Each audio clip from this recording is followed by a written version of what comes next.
And welcome back to Antidote Radio. This is Greg McCarran. And this is Jeremy Rothkushel. Well, Jeremy, we're quickly approaching the very much the constantly repeated 100th day of the Donald Trump presidency. Is tomorrow actually is the 100th day as Trump is once again trying to up his grassroots populist street cred by skipping the White House press correspondents dinner and going to doing a big campaign speech in Harrisburg, Pennsylvania tomorrow night. And interesting time as the media loves to push this 100 days idea, but it's really interesting as you go on how the establishment press. I mean, I do something that I don't really do all that often. I was actually looking through the Washington Post today and in the op-ed section, and it's interesting just how much they're not entirely complimentary of Trump. You hear a lot of the partisanship BS that's commonplace in our media, but they're much more complimentary of Trump than they were when he first got inaugurated. And it's so expected, but it's still really just it's scary, and it's just disgusting to see just how the Washington Post is praising Trump for quote raining tomahawks on Syria and for dropping the mother of all bombs. It's really disgusting. That seems to be what the Washington Post loves about Donald Trump at Democracy this point. died in the 20th century. Yes, democracy dies in darkness, as the Washington Post says. It's so laughable. Democracy did die in the 20th century, and ironically, it very much coincided with the rise of outlets like the Washington Post, which was bought by pennies on the dollar from the future president of the World Bank, Eugene Meyer, during the Great Depression. Democracy was killed by our owners, the CIA. Exactly. Yeah, and that's pretty much who the Washington Post serves the interest of. So, 100 days, and the neoliberal, neoconservative, we talk about the Israel Second consensus. They're not entirely comfortable with Donald Trump, but they're much happier with him than they were, back before he started bombing Syria and dropping mother of all bombs and talking about how very, very drastic measures could be taken against North Korea if Kim doesn't start behaving. Did Brian Williams? What was his? Quoted Leonard exclamation Cohen. for the Moab, was it? Did he actually orgasm on air or what? I don't know, but he did. His quote was he quoted Leonard Cohen in "The Beauty of Our Bombs," which I think was not actually a direct quote from Leonard Cohen, by the way. And of course, you had Jeremy Scahill, who I normally don't care much for, saying that Fareed Zakaria could make love with the bomb, he'd do it. So Leonard Cohen, very strong Zionist, though. Got to give him that. well, yeah, and so. As the mainstream pundits are starting to be let up on Trump more and more as he moves away from like the actual somewhat decent campaign rhetoric of his, which some astute observers were saying all along that he was never intended to actually follow through on his campaign promises. It's funny how those people don't get any of like the media coverage, while all the alt-right people who shilled for Trump and now are defending him still manage to continue to get all the press coverage. Wait, but I don't remember seeing that much great campaign rhetoric from Trump. I remember sort of hints of the possibility of de-escalation of interventionism. That seemed really, really good. Well, the stuff that was positive, like even when you think about like some of the uglier overtones of like some of his rhetoric, the idea of like trying to move away from these trade deals, and also Yes. the whole spirit of the idea of, look, we're not going to have conflict with Russia, and we're going to. I mean, he was never a non-interventionist. I think we realize that. I mean, as Bill Kristol and David Frum have been basically throwing in the face of his supporters. I mean, he did. I mean, he did sort of mouth things about like not destabilizing countries, not overthrowing governments, and I agree that if you sort of see that three-part thing, a de-escalation of an interventionism that was sort of hinted at, combined with an anti-neoliberal economics, even though we didn't really know what it was going to be replaced with, so that was always a problem, with this sort of hinting at potential individual rights around health rights and parents' liberties to decide about vaccinations and that type of thing. That all looked sort of hinted at some good things. Whatever the actual intentions were, and the actual motivations, and the actual behind the statements, they were somewhat, to a certain extent, encouraging in some ways if you believed them. And, it gave people some hope that perhaps some things would change. But now that Trump is he's even completely going back on all the campaign rhetoric about the, some of the trade deals we're in and the idea of these. But now that he's completely just moving away on that, is more astute observers could see he was going to do from the start. Now the mainstream, the establishment, traditional press is more or less not exactly singing his praises, but they're much more positive towards him than 100 days ago when he was inaugurated.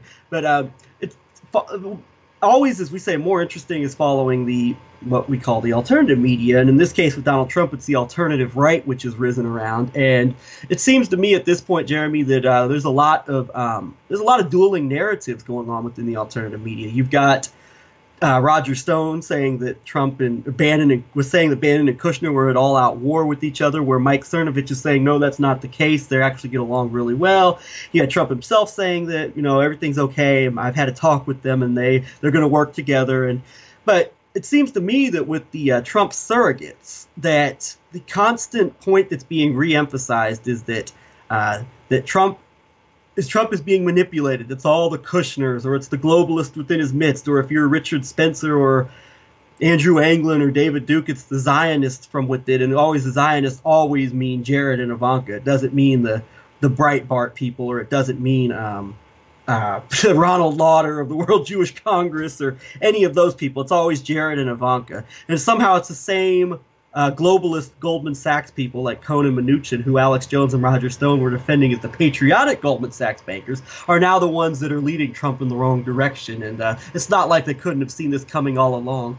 But I've come to the observation that the main purpose of the Trump movement, the alt-right, of the populist movement that's risen up, is that no matter what Trump does, or possibly no matter what a Marine Le Pen does in France, the main goal at this point is to keep this idea that this movement that got Trump into office is a well-meaning movement, that it's rooted in righteousness, and that it was an actual grassroots populist movement of the people, and that regardless of what Trump does, if we continue to have hope and faith that and working to get more people involved and active and get more of a voice that will be able to influence people who will come in and listen and do the right things, and that the populist politician that we've all been waiting for will arrive eventually, who will really start to put a dent in this this system that they hate so much. That seems to be where the movement is headed at this point, is to continue to, regardless of what Trump does or regardless of what anybody does, to continue promoting the idea that this movement was rooted in all the right things. Yes, I think you're right on about a lot of that. More and more, I think that the analysis that many of us were, or the parallel that many of us were making between Trump and Obama, is really proving out to be pretty darn accurate. And that Obama was introduced as this new face, this new aura of the Democrats.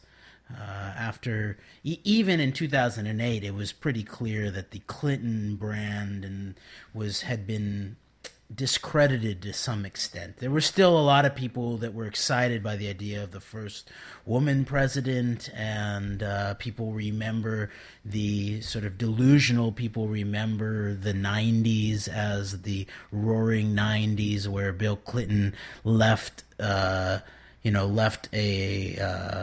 surplus, and the economy was picking up. But of course, a lot of that was based on looting. It was based on the so-called deregulation of the economy and the introduction of NAFTA and basically the corporate looting that gives you the spike or the feel good of a heroin addict pumping the shit into his veins, or a cocaine rush on Wall Street.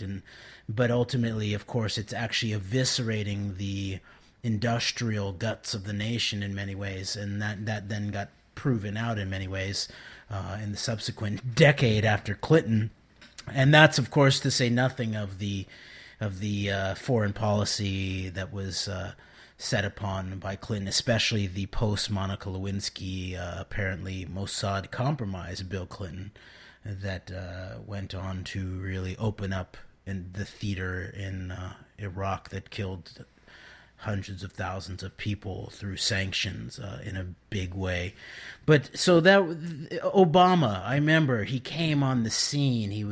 I remember listening originally to his 2004 Democratic National Convention speech where he was introduced to the world, and I believe it was in that speech that he said, "We don't have a red America, we don't have a blue America, we have the United States of America." And it was there was this sort of sense that this is the new third way, which was actually in many ways was Tony Blair and Bill Clinton were floated as the third way, the new politics beyond left and right. And of course, all that what that really was neoliberal economics combined. And now they're trying to promote Emmanuel Macron in France as being the latest manifestation of this, although I think it's going to be much harder to sell him that way than it was Clinton and Blair 20 years ago. So yes, and and of course the other side of that politics is the neoconservative foreign policy, which has, gotten Tony Blair on the edge of being labeled, and materially handled as a war criminal in his own country, and Bill Clinton, the Clintons basically being seen as criminals by many.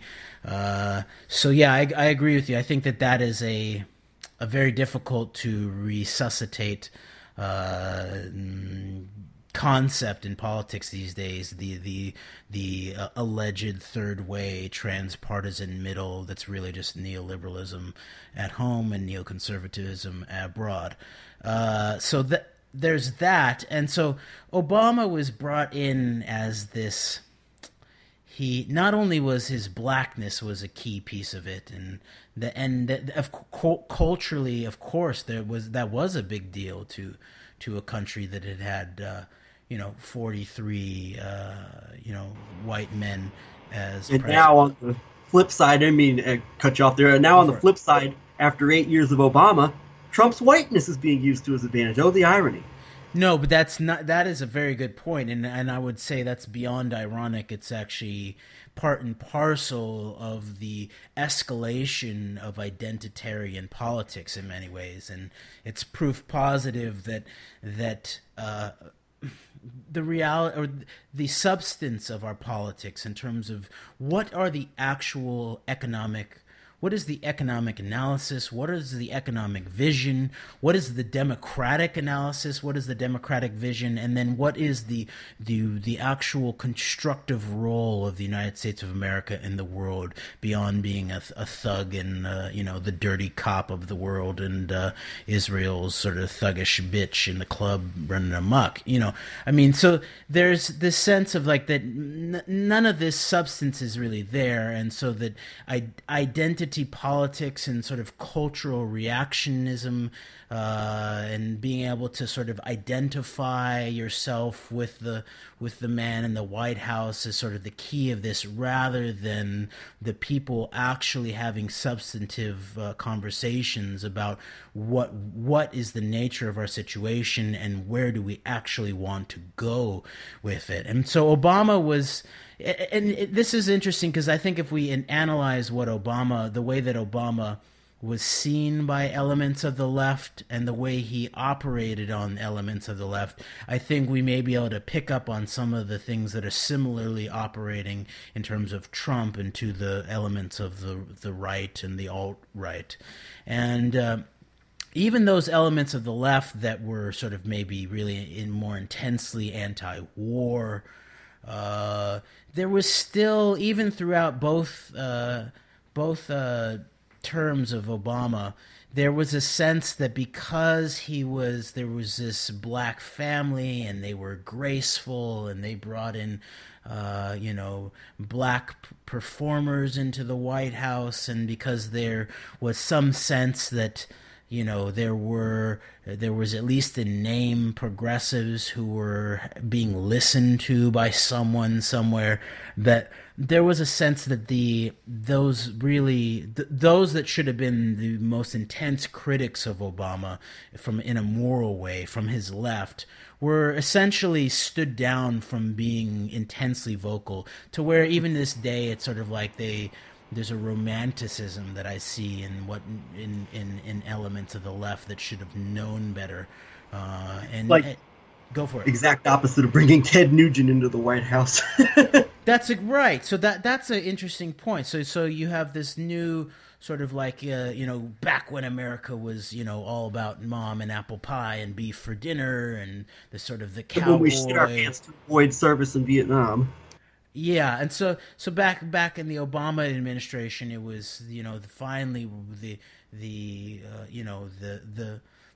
in many ways you can see African Americans sort of holding a lot of the cultural soul of the United States of America in many ways, and holding its turning the shadow of the history of slavery and white supremacism into beautiful approach to cultural production in the music and the arts, but also civil rights and this deep commitment to democracy and the Christianity, the really a deep American Christianity that the African American church represents. So that was real, but in many ways the sort of the cultural iconography of the first black presidency, which is real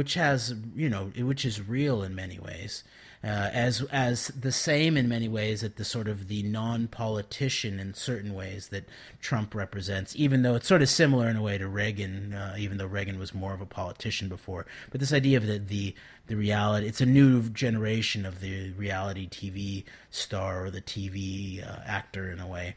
But that was sort of like a new thing. And at the same time, there was this standing down in the core principles, and I would say a bait and switch in many ways. And that I think we've spoken of this analysis before, but you go look at the way that Obama swapped drone strikes for torture in a politically expedient, convenient fashion. And that torture became sort of front and center as something that we tortured some folks, as Obama said, but we don't do that anymore. Instead, he basically created the legal architecture for drone strikes against anyone, anywhere, for anything, if the drone striker in chief commanded it so. So, and, yes, Code Pink would stand up every once in a while in some of these sessions and call out elements of the Obama administration, but in large part and parcel, the elements that were starting to wake up under the Bush administration and really see the deep authoritarian police state, fascistic, continuing movement that was going on in the United States, that became very, very evident after September 11th, we're sort of lulled back to sleep in many ways. And so maybe we can look at the way that this has been done very similarly to the elements of the right. So that's the dark side of it. That's the sort of shadow side of it. But there's also an upside of it, and we've spoken about this before, that besides the controlled political milieus and movements of the time, or the iconography of the current, actor-in-chief, there is still the truth factor and the awakening of the people, and our growing awareness of bullshit. We have a stronger and stronger bullshit detector. At the same time, this comes part and parcel with ever stronger doses of newly packaged bullshit in more baroque and ornate boxes to be sold back to those of us that would rather be a part of a so-called movement or a meme a mimetic tribe of some sort, rather than actually think on our own and learn to discuss issues in an open-minded yet critical fashion.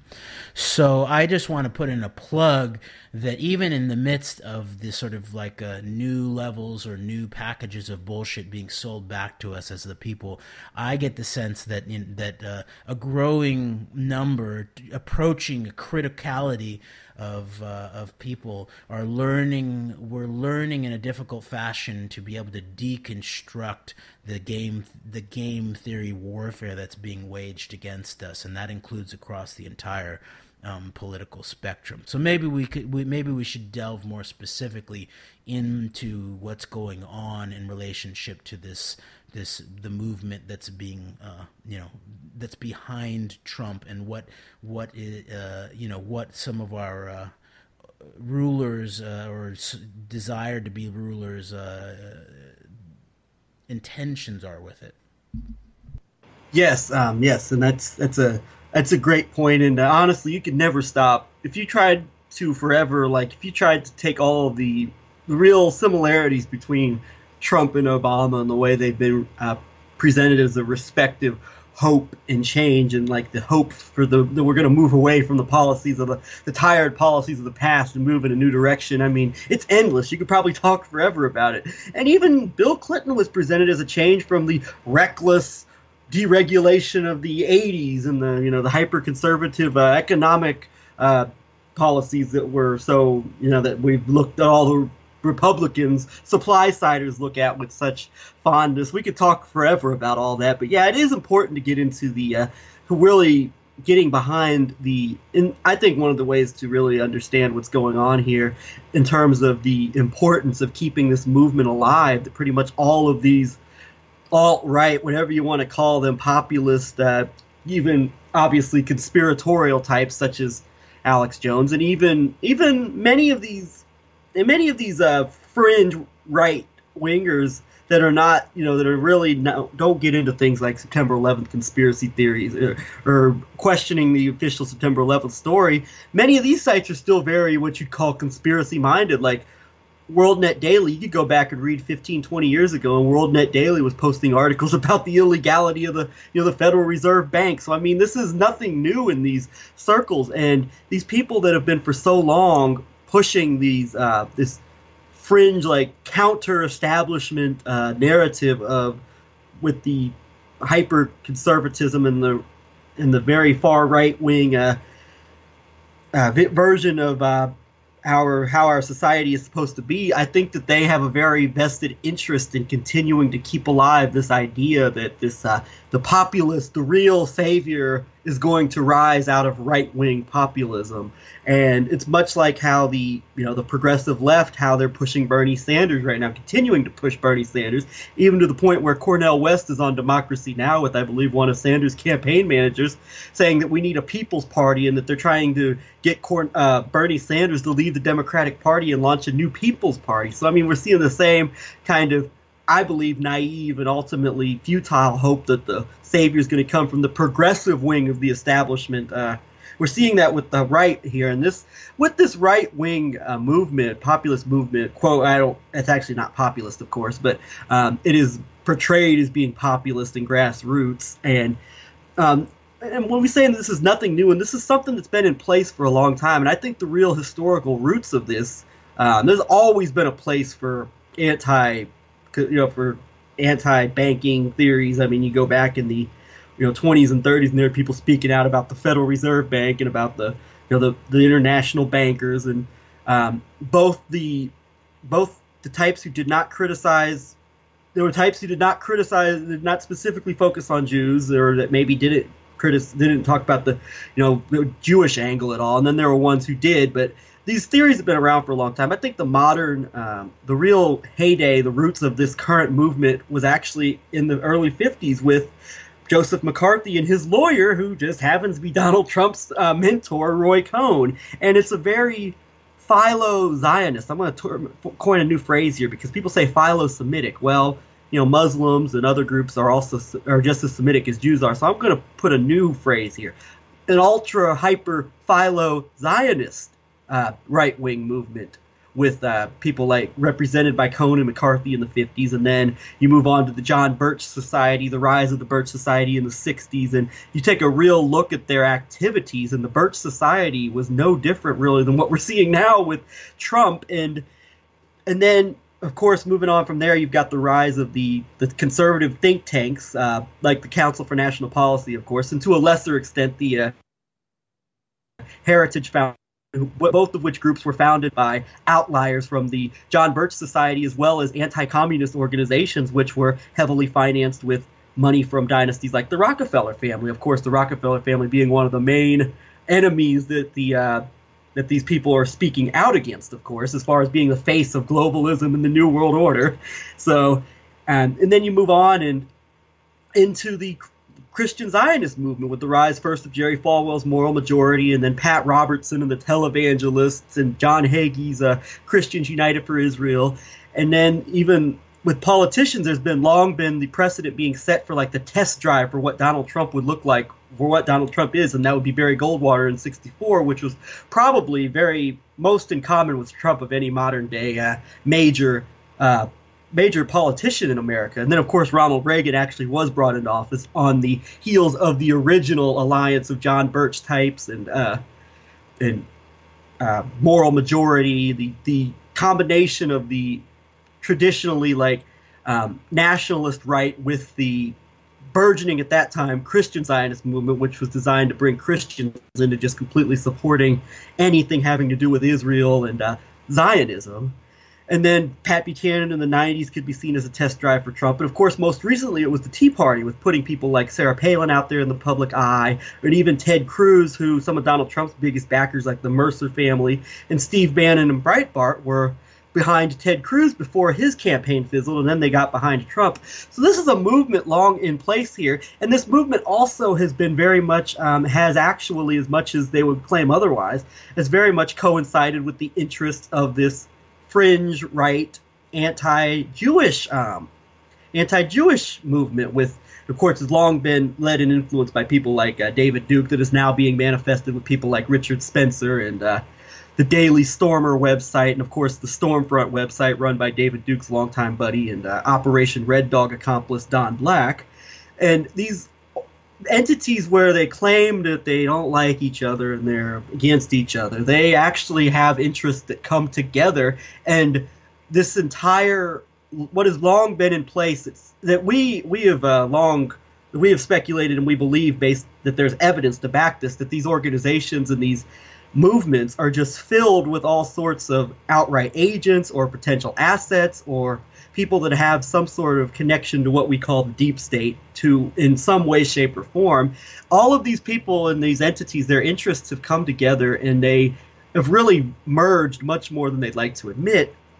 And I think that this movement that has brought about Donald Trump, has brought about Brexit in England, has made it possible for someone like Marine Le Pen to be president of France.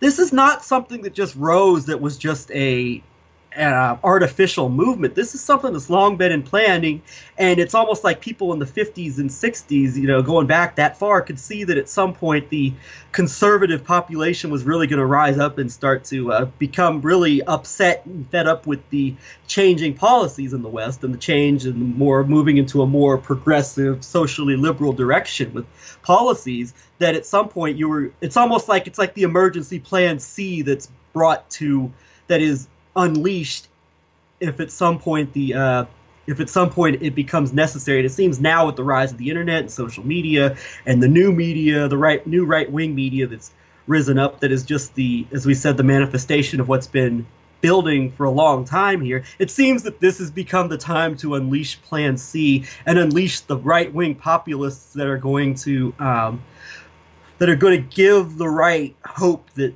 their countries and their civilization is going to be saved, while it keeps alive the biggest myths that created this whole scenario in the first place, like of course the war on terror on September 11th, and of course the nation of Israel in general, which it seems that those are the things that are going to be kept alive. It's just another vent for another. It's just another establishment movement that was created by the same people that all of these alt-right people are railing against, created by these same entities, and it's being presented as the solution to the problem when in reality it's just a continuation of the problem itself, just under very nationalistic sounding and populist sounding rhetoric. And what we've now seen is something that has pretty much been being planned for about 6 decades now. It seems like this is nothing new. What all of the Trump surrogates would like us to believe it is. Yes, you've made a lot of key points there, and it is sort of just interesting noting that Goldwater as this sort of proto Trump figure in a way in terms of the politics of all of that. That Hillary Clinton, that's once again is potentially what could unite Hillary Clinton and Donald Trump, and that Hillary Clinton was a Goldwater girl. First of all, so that's sort of interesting, and you're right. Like when thinking of through the John Birch Society, and the role that they played in the frame up of Kennedy and the wanted for treason flyers that were actually they played the role of, in some ways, they played the role of Al Qaeda in terms of the Kennedy assassination, in the same way that Al Qaeda played the role for the milieu out of which the Bin Laden attack supposedly came on September 11th in many ways, and so then you're looking behind that to the politics that made that possible in a way. Even though most Americans ultimately didn't find the whole state-sponsored theory of the Kennedy assassination credible, but the way that it was set up was that Kennedy was being accused by the John Birchers of being too close to the communists and he was weak, and because he was not going to stand up to the evil empire. And of course, all of that then in a similar way to now, where there's this tie-in between the sort of the alleged grassroots and the organic sort of populist intellectuals on the ground to the actual national security types, meaning the generals. So back in that day, it was the Lemnitzers, the Curtis LeMays, the Dr. Strangeloves. In many ways, they played off of the grassroots accusations of the John Birch types, and then someone like Joseph McCarthy was this perfect intermediary in many ways. And of course, none of this means that a lot of the analysis, or at least good chunks of the analysis coming out of such groups as the John Birch, is not, at least to some extent, accurate in terms of the sense that there's a global elite, that there's a problem in the global banking system, that there's an issue with authoritarianism, and they located it mainly as a sort of global communist conspiracy, and of course there is that then suggests an even larger intellectual matrix, or a geopolitical matrix of some sort, a strategy of tension that the Cold War actually represented, and could very likely, there's definitely a lot of contextual facts that suggest this, that the Cold War was a construction of many ways. And of course, that again ties back into some of the nuts and bolts of the Kennedy assassination. That Kennedy was a made man, and he, for different reasons, whether it was his own psychological evolution, his openness to conversation, his relationship with people like Mary Cord Myers, or I forget, Mary Pinchot Myers, and their relationship around psychedelics, and whether and the potential for world peace. But whatever it was, Kennedy seemed to change his mind, and his mind also changed in relationship to having been Joseph McCarthy's godson, I believe, and a hardcore Cold Warrior, to understanding that you could be even more of an American patriot by creating a race to the top, or a race to the stars, or a race to the center of the understanding of the atom in relationship to the Soviet Union, rather than an arms escalation and a so-called Cold War that killed millions in the so-called Third World. So there was that, and these elements of the controlled right. And again, this then ties back into what you brought up in terms of this generational Philo-Zionism of these kind of groups, that then also then ties back in an explanatory fashion to the Kennedy assassination. And the John Birch Society never told you to this day what a key role the Israeli security services apparently played in the assassination of an American president, that the role that they play apparently up into the 90s, into the production of the seminal film on the Kennedy assassination, JFK by Oliver Stone, which was financed pretty darn directly by Israeli nuclear intelligence through Arnon Milchan, tied back to the Godfather Shimon Peres. And even Michael Collins Piper linked Roy Cohn as being very much involved in the Kennedy assassination through sitting on the board of the Israeli company, Canadian company Permindex, which was he pieces back to Roy Cohn, Donald Trump's mentor. So yes, right. And so in Cohn, like you pointed out, the Roy Cohn connection to McCarthy. And then Cohn as being this intergenerational connective tissue to the Donald Trumps and the Roger Stones, and then of course this very strange piece of all of this in terms of not only the connections, the mob connection ties, which of course Meyer Lansky, that piece of the Kennedy assassination. But also that piece of the New York mob, out of which Trump has emerges in some way, or has some type of a long-term relationship with that set. But yeah, those politics then sort of get brought intergenerationally into the 70s and 80s, and now into our current situation. So the John Birch Society never told you about the key role of Zionist power in the subversion of the U.S. government, or the assassination of Kennedy. Neither has the man who was inspired by the John Birch Society in Gary Allen's book None Dare Call It Conspiracy, which was published by the John Birch Society, Alex Jones, and he of course does the exact same thing that the John Birch Society does and cover up for all this. Yes, and not only has he recreated a strong connection with the John Birch Society, having hosted their president a few years ago, like for many shows, I remember, back maybe it was in 2015 or something like that. But you're right, Alex Jones has himself on the air said that book, None Dare Call It Conspiracy, was sort of the key early political patterning of his mind, but also he said that I believe that he said that his parents had a close friend, maybe a neighbor, who was a John Birch Society member, who would come over often and talk politics when Alex was very, very young, I believe, like before he even was able to read, maybe like 3 or 4. So you can see that. Okay, go for it. The head of the John Birch Society's publication, New American, was just on the InfoWars. Was just on with David Knight yesterday.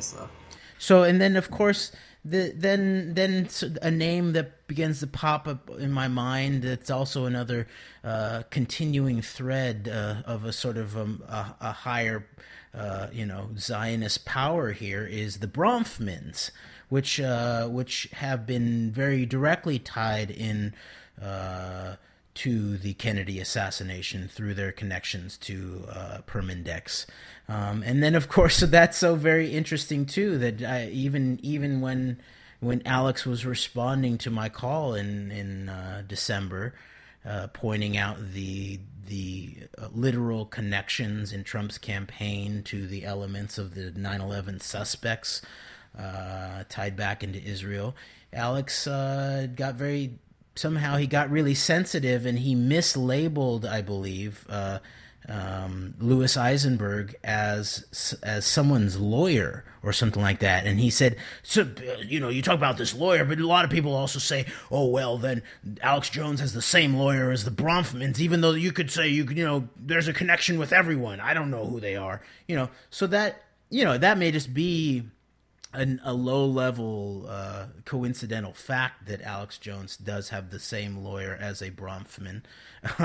Or it may not be, but at the very least, the milieu is continuous. There's the political box that Alex represents for patriots to step on into is very similar to some of these right-wing associated anti-communist, but also, like you say, Philo-Zionist groups. And then that points back to this issue of the constructed dialectic of tension of the Cold War, and of, in some ways, the sort of the uptake of the German intelligence, National Socialist intelligence apparatus into the burgeoning American national security state.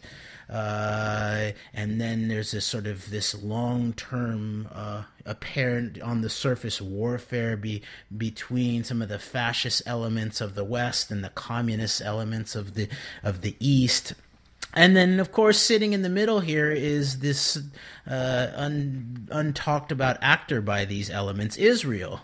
And there is some history that points to the Hitler's intelligence chief Reinhard Gehlen, being a key figure tying together the Mossad to the CIA, and Gehlen playing a very important role in the early days of Mossad. And that, of course, undermines a lot of these narrative boxes that people would like to get into, whether it's Hitler apologism or Hitler iconography, or a National Socialism, or a Zionism that seems to leave out this relationship between these entities that are supposedly at odds. And of course, Israel has seemed to have, throughout its entire history, has played this very strange role of an intermediary, or a double agent, triple agent of sort between the United States and the Soviet Union. And there's some very interesting analysis of all of that in terms of Jonathan Pollard and a lot of the technology that was stolen by Israeli intelligence from the United States of America made its way towards allegedly communist countries like China and the then Soviet Union.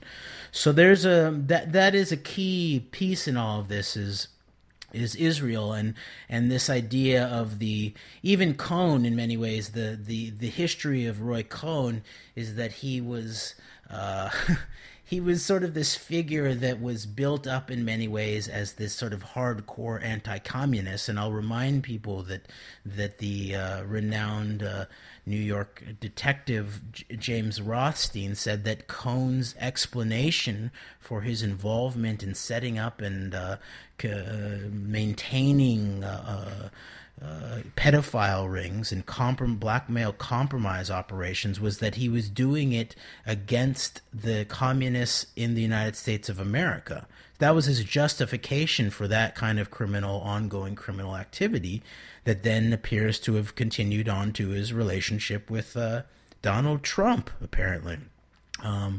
So that is a key piece of this, is this anti-communism, this very intense pro-Zionism that's also apparently sort of fascist in some way, connected into the fascist elements of the CIA, and then back into Israel and the sort of fascist elements of the Zionist movement, all portrayed as somehow patriotically American because they're anti-communists. And then, of course, there's the lingering question of the Wall Street backing of the most authoritarian, reactionary of all of the Russian revolutionary groups, the Bolsheviks, over other groups such as Mensheviks or other groups that were more democratic in their fashion. So what we see here is, in many ways, the construction of long-term authoritarian mental boxes for people to get into that ends up being some type of divide and conquer politics over the long term. So the only solution to this is to get out of these boxes and to actually begin to speak with each other. And of course, it's divide and conquer, one of the oldest tricks in the book. So the way to get past that is not to do what everyone, everyone left and right appears to be doing in the times of the sort of rumble in Berkeley and the Antifa versus the Trumpites and Ann Coulter versus Robert Reich or whatever. I mean, like everyone, there's a sort of sense of it's time to retrench and, start the battle. No, now is the time to actually speak for your own self across apparent lines and, let's see what we can build as Americans. Yeah, Robert Reich is actually playing the role of good cop for like the establishment left by saying that, well, we should let Ann Coulter speak, and much like Bill Maher's doing, and I've heard Bill Maher and Ann Coulter actually romantically linked at some point, which is not an idea that I really want to think too much about. But go ahead. No, I was just laughing at that. Yeah, I agree with let's keep that image far away. But there's definitely, you're seeing the absolute manifestation of divide and conquer is being played out right now in places like Berkeley and these other campuses where, you've got, and I think that we're almost being set up for another, like a repeat of the days of rage of the late 60s where you've got the Antifas, which are very likely being funded by very deep pockets from usual suspects that fund progressive controlled progressive movements, and then you've got these Trumpites who very possibly might just be setting in, like helping create the kind of domestic unrest that would lead to massive sorts of crackdowns on our rights, and basically a continuation of the crackdown on rights which occurred under the Bush administration post September 11th. Yeah, and when did COINTELPRO end? Did someone send out the memo that they had actually ended Operation MH Chaos or COINTELPRO or military intelligence,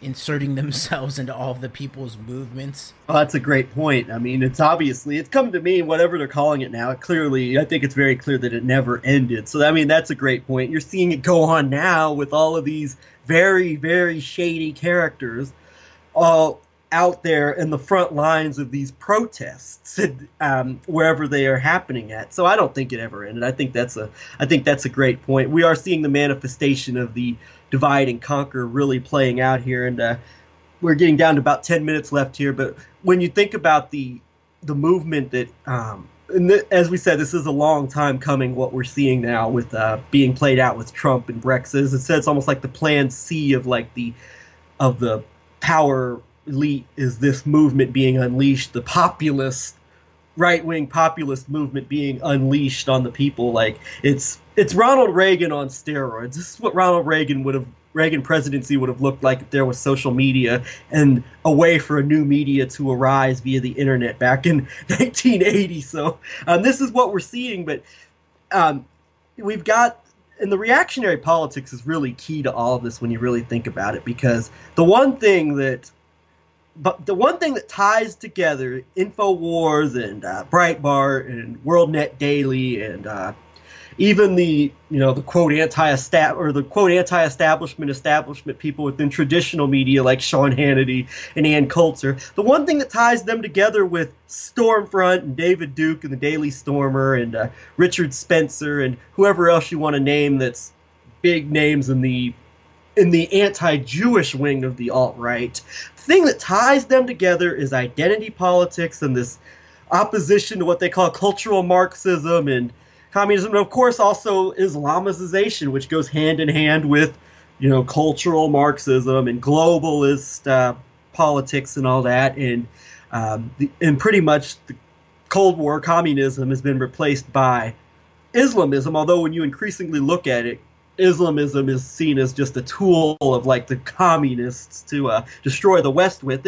And when you really get into an actual really fair analysis of this, you take out all the hysteria and fear-mongering of like false threats of like Sharia law taking over and stuff, there actually is a place for an actual rational debate about this stuff. But we're not going to get that with the four people that are leading these conversations. But the area that ties them together is a mutual disdain for the what they see as being the globalist, leftist, progressive politics that is creating on one hand, the Islamization of the West, on the other hand, is creating like the feminization of the West. And this reactionary opposition to it brings all of these forces together. And we've pointed this out before, while the Alex Jones and Breitbart and those types, the Philo-Zionist anti-establishment fringe right, which has now become mainstream with Trump and Brexit, whereas they just present all of this stuff in a way that turns people off. On the flip side, what people like Andrew Anglin at the Daily Stormer and people like Dr. David Duke and Richard Spencer do is that they just, as we've said before, they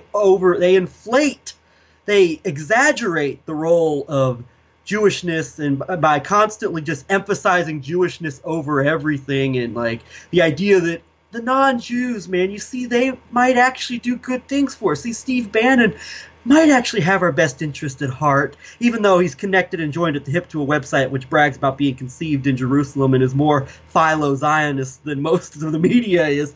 Because they're not ethnically Jewish, they may be able to do good things. And so they overemphasize the role of Zionism and Judaism to the point to where it actually serves the interests of the very Zionist elites that they claim they're bringing down. So it's a combination of the identity politics idea and the mutual hatred of Marxism, of the cultural type, and of the believed threat of Islamization and the idea that immigrants are going to take over our society and just destroy us from within, and that they're being financed and created by the globalists, which of course there is some basis for that, which could be in a legitimate conversation about, which we're not going to get, as I said, or people like us will have to lead that conversation, because the people that are being presented as the leaders of these movements are not going to lead us into a rational conversation about it. But at the end of the day, identity politics is extremely key in forging this what you might call uneasy alliance between the Philo-Zionists and the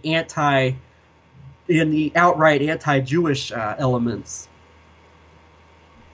Yes, back in maybe November 2015, I called into the Alex Jones show and said that I'd noticed that he was on this long slide towards what I called cultural fascism.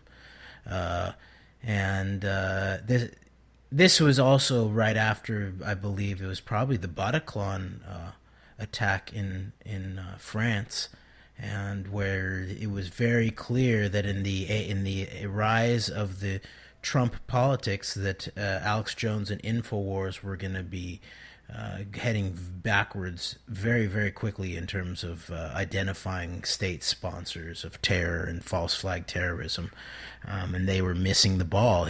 Alex even sent Rambo Biggs and Watson into the heart of Paris and on into Belgium, and it was all about Islam and no-go zones, and they didn't question one single public official about all of the facts that pointed to this as one more, two more in a long chain of scapegoat state-sponsored terrorism.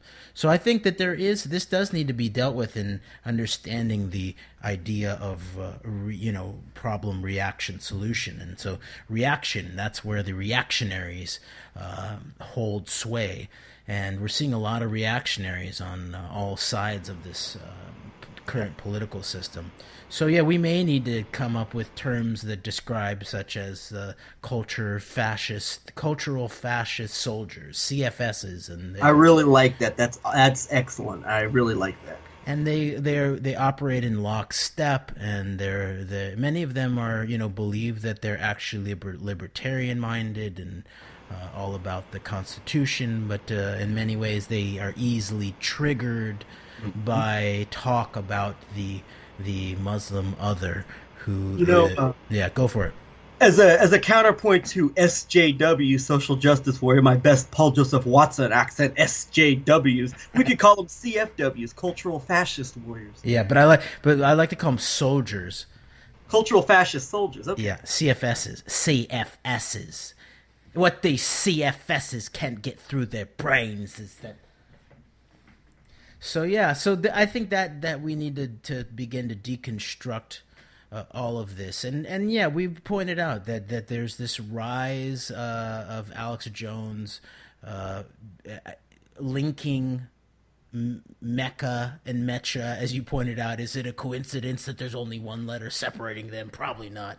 And that the left and Islam are conspiring to take down the European culture and Western ideals. And everybody at the women's marches are wearing hijabs, as he can't pronounce it correctly. They're wearing hijabs, and it's all Hamas terrorists are taking over the women's movements. And you're right. A lot of this really does, even from that, the sort of the blanking out on state-sponsored terrorism, especially Israeli state-sponsored terrorism. It links the victims of our foreign policy with the people who are trying to destroy us as being like one and the same. Yes, and then, like you pointed out, the sort of the other side of that identitarian, the even more consciously identitarian, ethnic identitarian of the Richard Spencers and the David Dukes, and of course that. This is why I've always said, yes, culturalism is one important piece, and European cultural pride and the bringing back the deep traditions of the European peoples is important. But I don't believe that this kind of identitarian cultural stuff, whether it's right, left, European, Jewish, African, whatever. I don't think that's the basis of politics, of a successful politics for the human species or we the American people in the 21st century. So I propose that we actually, instead of creating new parties or new sort of iconographic movements behind Trump or people's parties on the left, let's create platforms and political strategies that can span and transcend parties and even can transcend political ideologies based on a combination of principles and political pragmatism. And I think we can find each other in that field and make some great things happen. I couldn't agree more. And very important not to get. That's one of our key principles, is not to get boxed in any sort of like identities or identify with any sort of like those movements. And I guess we're down to 30 seconds left here. I'll say real quick that this election in France is shaping up to really be very key. And for all we know, the winner could already be. It's probably been selected already. But however that turns out, I think it's going to have a major impact on where global policy is going to be headed as far as like foreign policy. And so I wouldn't be surprised if Le Pen is the French Trump and was selected to win all along, but we'll see. But Bataclan and all that definitely helped her chaos, I'll say that. So anyway, signing off, and till next time, take care. Take care. Bye.